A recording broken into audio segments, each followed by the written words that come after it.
तो जिन लोगों ने ये समझ लिया है कि मुख्तार अंसारी की कहानी डेड एंड हो गई, ऐसा नहीं है। कहानी तो अब शुरू होगी। डॉक्टर की, जेल के प्रशासन की और सरकार में खास तौर से ये जो सादे भेष में घूमने वाले एलआईयू के लोग हैं और एसटीएफ के लोग हैं, इन सब लोगों ने वेल प्लान तरीके से उनका मर्डर किया। जो राजधर्म है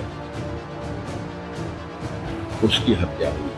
सारे डॉक्टरों से लिखवाया गया है, कुछ सादे लिबास में अधिकारी आए हैं और सबसे लिखवा लिया है कि मुख्तार फिट है, मेडिकली फिट है, इन्हें स्वास्थ्य की लाभ की कोई आवश्यकता नहीं है, इनके शरीर में फिलहाल कोई रोग नहीं है, फिट। और व्हील चेयर पे बैठा के उनको व्हील चेयर ढंगरा के ले आके एम्बुलेंस में लाद के सुबह में 4 बजे हॉस्पिटल में एडमिट किया जाता है और आईसीयू में डाला जाता है, जहां क्रिटिकल पोजीशन में मरीज हो।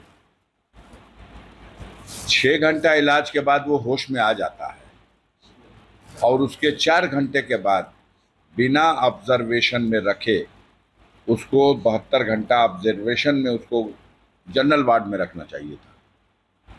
सीधे साफ बदनीयती और प्लानिंग दिखाई दे रही है कि वापस जेल में डाला जाए।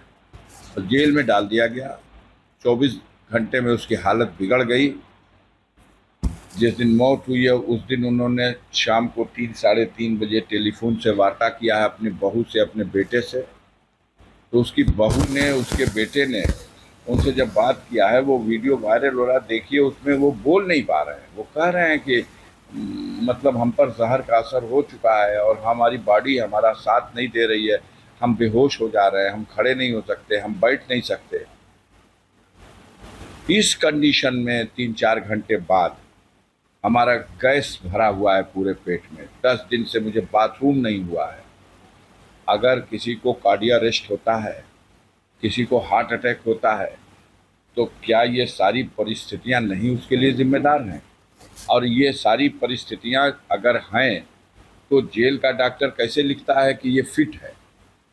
तो डॉक्टर की, जेल के प्रशासन की और सरकार में खास तौर से ये जो सादे भेष में घूमने वाले एलआईयू के लोग हैं और एसटीएफ के लोग हैं, इन सब लोगों ने वेल प्लान तरीके से उनका मर्डर किया है। मेरा स्पष्ट आरोप है। और सुनिए, ये पॉइजन की बात आई है कि पॉइजन की वजह बनी है।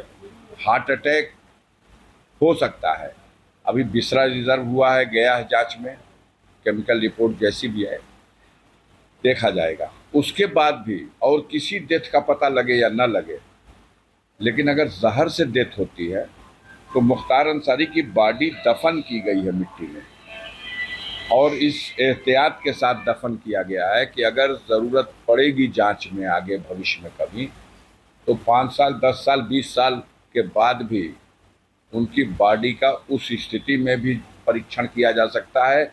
एक बाल और एक नाखून भी सलामत मिलेगा, तो उससे भी अगर पॉइजन से डेथ हुई होगी तो वो साबित हो जाएगा, क्योंकि आजकल टेक्नोलॉजी उस लेवल की मिल चुकी है वर्ल्ड में।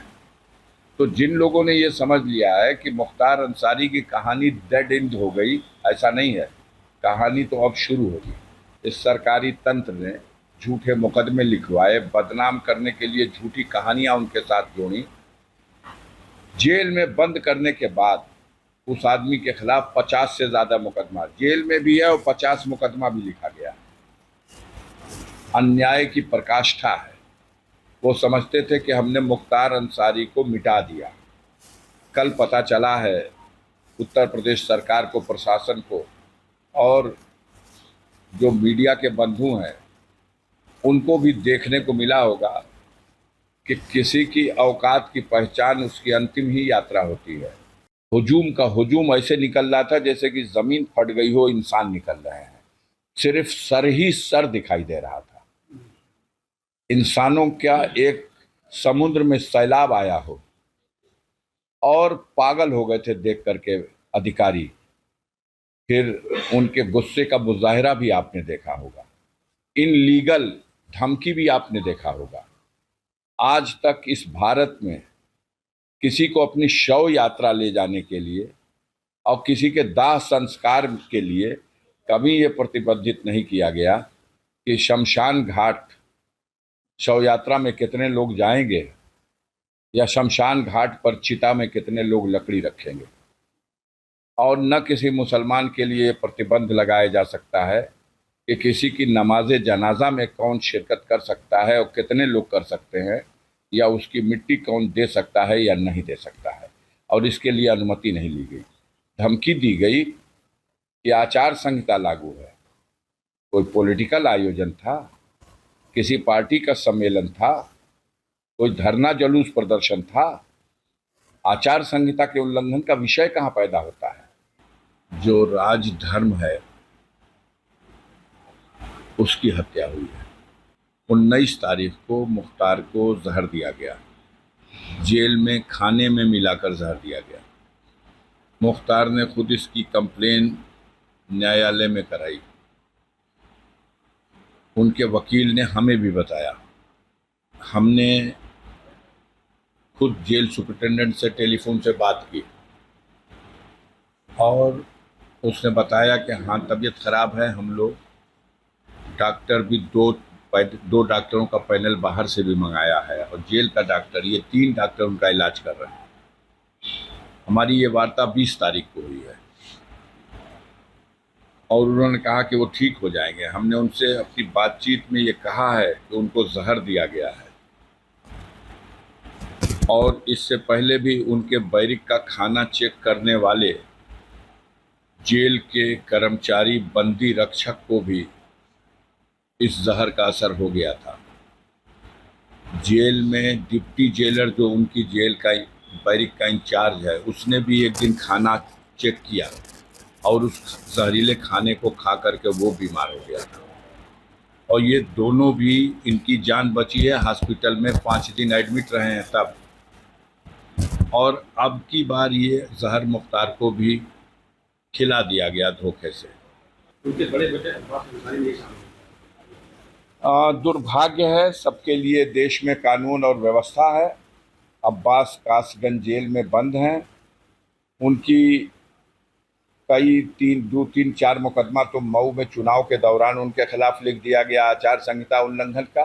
2-3 मुकदमे और उनके ऊपर हैं। जब वो नेशनल चैंपियन हुआ था, गोल्ड मेडल मिला था उसको निशानाबाजी में, तो उसने अपने लाइसेंस को, जो यूपी का लाइसेंस था, दिल्ली ट्रांसफ़र करा लिया था। उसमें क्या कमियां रह गई उसको आधार बना के एक मुकदमा, एक वहाँ की लखनऊ की एक ज़मीन को लेके एक मुकदमा, एक गाज़ीपुर की किसी ज़मीन को लेकर मुकदमा, ये सब लिखवाया गया है।